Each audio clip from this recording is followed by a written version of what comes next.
O grande salão era mais espetacular do que qualquer coisa que Independente jamais havia imaginado encontrar. Se ele tivesse a chance de contar a experiência às outras 1.500 pessoas que ainda estavam aguardando, ele não teria palavras nem critério de referência para descrever sua grandeza.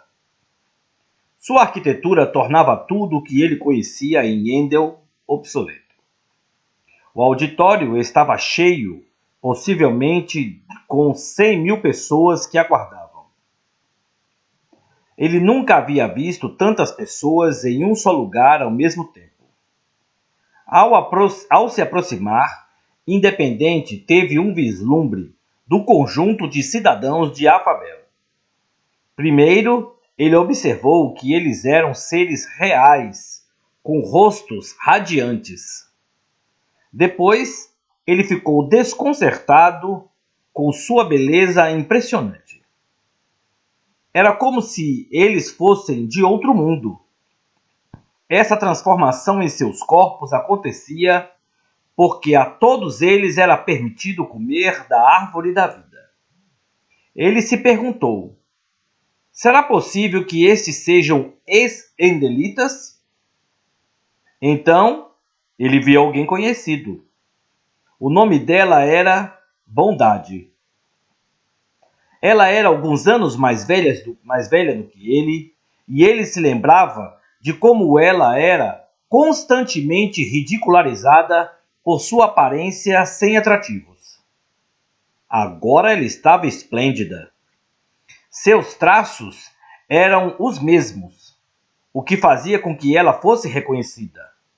Mas, de algum modo, ela agora era mais bonita do que qualquer pessoa que ele havia conhecido em Yendel.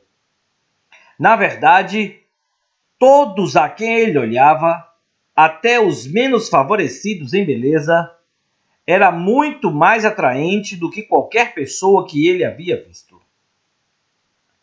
Após recuperar-se deste choque inicial, ele percebeu que todos que aguardavam estavam concentrados em uma área bem à frente dele. Era diferente de qualquer coisa que ele já havia visto. Era um trono, mas esta descrição não fazia justiça a ele, pois era realmente um trono extremamente glorioso.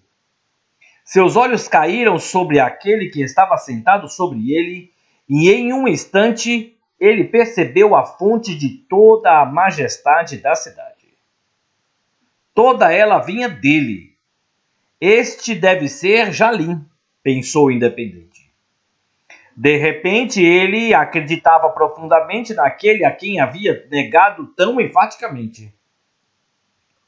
As feições de Jalim eram belas, porém severas. Pelo menos naquele momento. Maravilhosas, mas assustadoras seria uma descrição mais precisa. Toda a sua aparência era fascinante. Porém, a cada passo que Independente dava em direção a ele, o terror crescia firmemente em seu coração. Qualquer vestígio de confiança que ele pudesse ter tido agora desapareceu completamente. O que seria dele?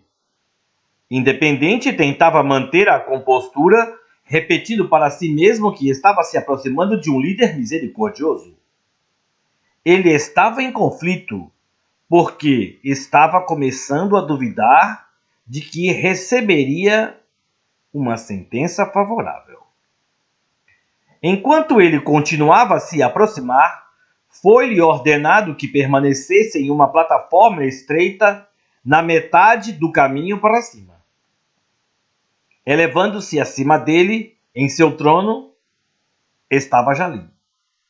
Ele era a essência de alguém que é resoluto em seus propósitos e dirigiu-se à Assembleia.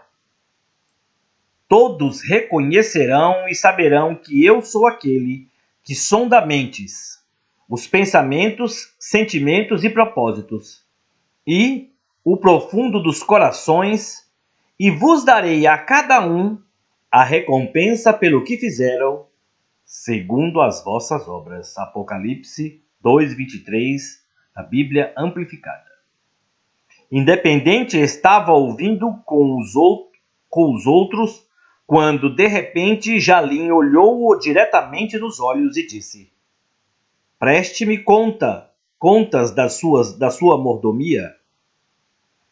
Antes que Independente pudesse pronunciar uma palavra, uma enorme tela acima do trono começou a exibir um retrospecto de sua vida em Endel, desde o primeiro dia na escola até o dia anterior. Cada ato, palavra e motivo era exibido e revelado àquela multidão de testemunhas.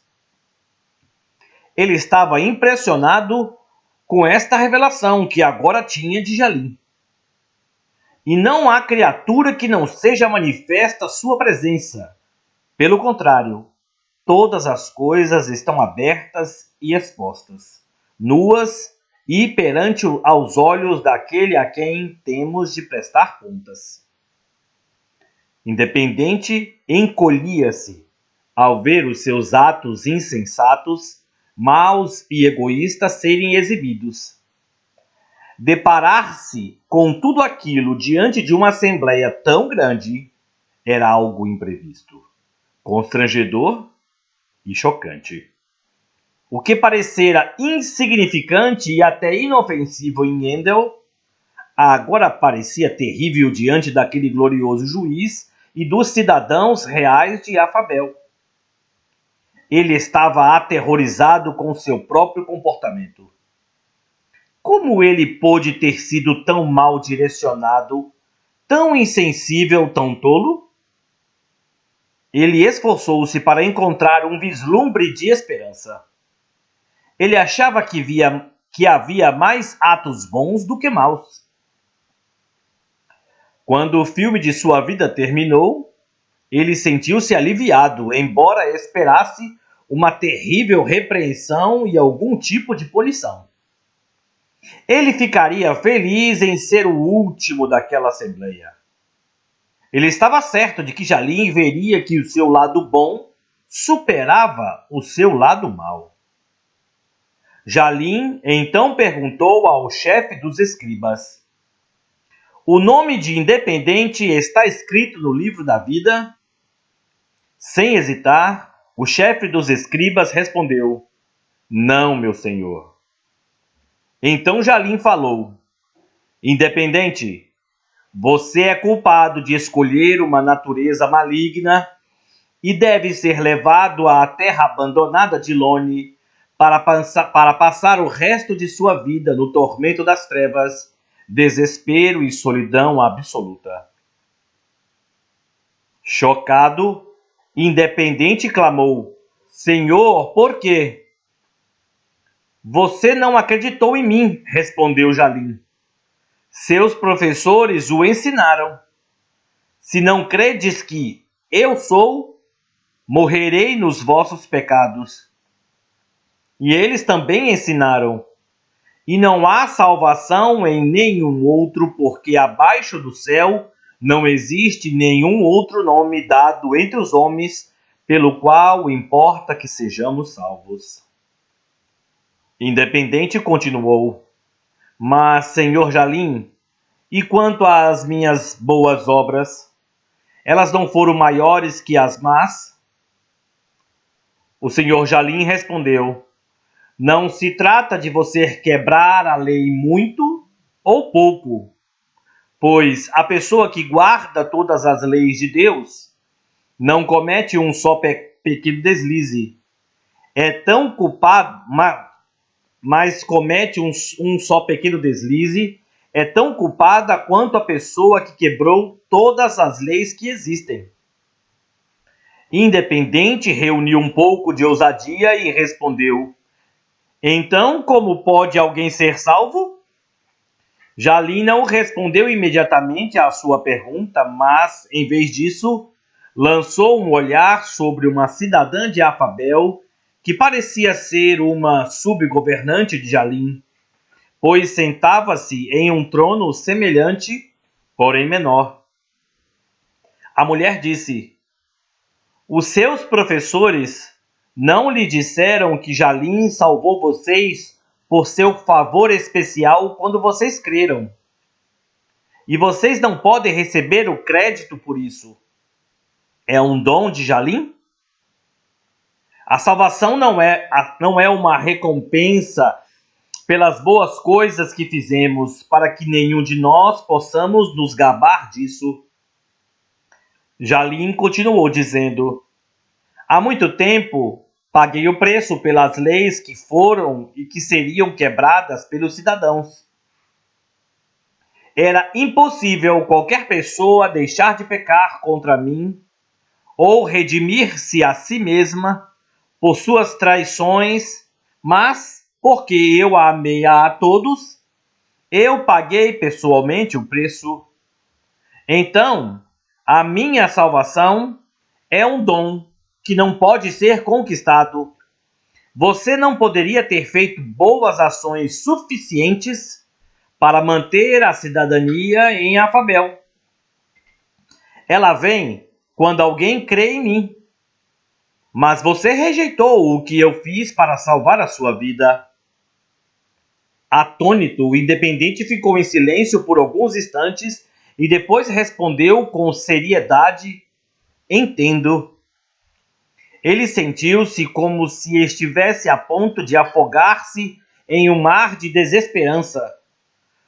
Buscando algo em que pudesse se agarrar, ele questionou: então tudo o que fiz foi por nada?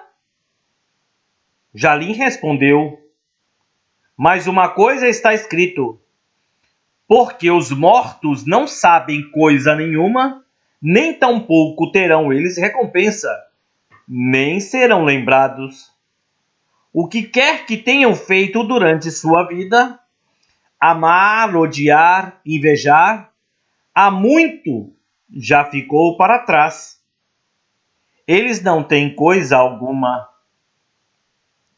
E novamente, porque o maligno não terá bom futuro, e a lâmpada dos perversos se apagará.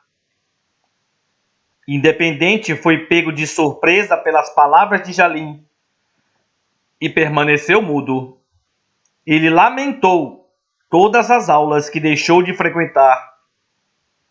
Talvez, se ele tivesse comparecido, ele poderia ter ouvido a verdade e não ter cometido esse erro fatal com sua vida. Nos momentos de silêncio que se seguiram, outro pensamento lhe veio à mente. Foi o pensamento com o qual ele havia se consolado o dia inteiro. Ele reuniu sua coragem novamente. Sim, o que disseste é verdade, mas, Jalim, tu és um rei misericordioso. Como podes me mandar embora se isto é verdade? Jalim respondeu: sou um rei misericordioso e é exatamente por isso que o estou mandando embora.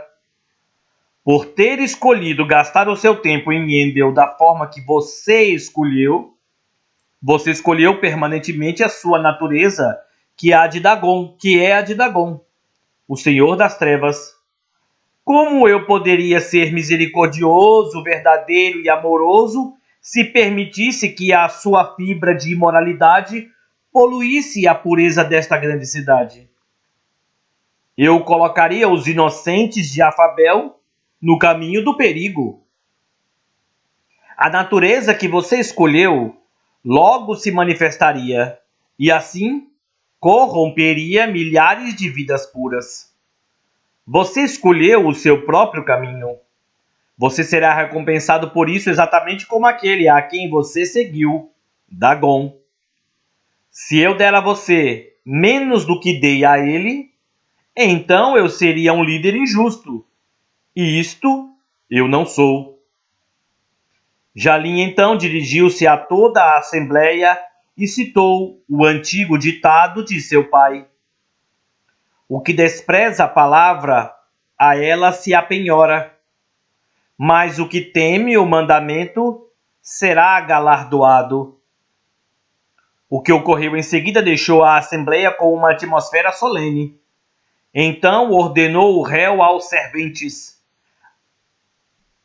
Amarrai-o de pés e mãos e lançai-o para fora nas trevas. Ali haverá choro e ranger de dentes, porque muitos são chamados, mas poucos escolhidos. Gritos de horror e a agonia de pavor tomaram conta de Independente enquanto ele era amarrado pelo chefe da guarda e levado em direção à porta lateral do auditório. Ele não se ouvia um único som entre os milhares que aguardavam. Eles contemplavam com tristeza enquanto alguém que havia desperdiçado sua vida de forma tão insensata era levado para sua punição eterna. Ao sair do prédio, ele foi colocado em outra grande sala de espera. Ali havia milhares de celas com grades brancas, onde ficavam os condenados até que o número de todos os que seriam sentenciados ao exílio estivesse completo. Acima da entrada para esta área estava escrita as seguintes palavras: Bem-aventurados aqueles que lavam as suas vestiduras no sangue do Cordeiro, para que lhes assista o direito à árvore da vida e entrem na cidade pelas portas. Fora ficam os cães, os feiticeiros, os impuros, os assassinos, os idólatras e todo aquele que ama e pratica a mentira. Apocalipse 22, 14 e 15. Independente olhou para as palavras, a raiva cresceu dentro dele. Ele agora estava sob a total influência de sua natureza. Qualquer bem que houvesse em seu caráter antes, agora havia sido inteiramente engolido pela própria fibra moral que ele escolhera. Seu comportamento deteriorou-se rapidamente para o de um cachorro louco. Sem a influência do rei, ele foi inteiramente entregue à sua mentalidade condenável.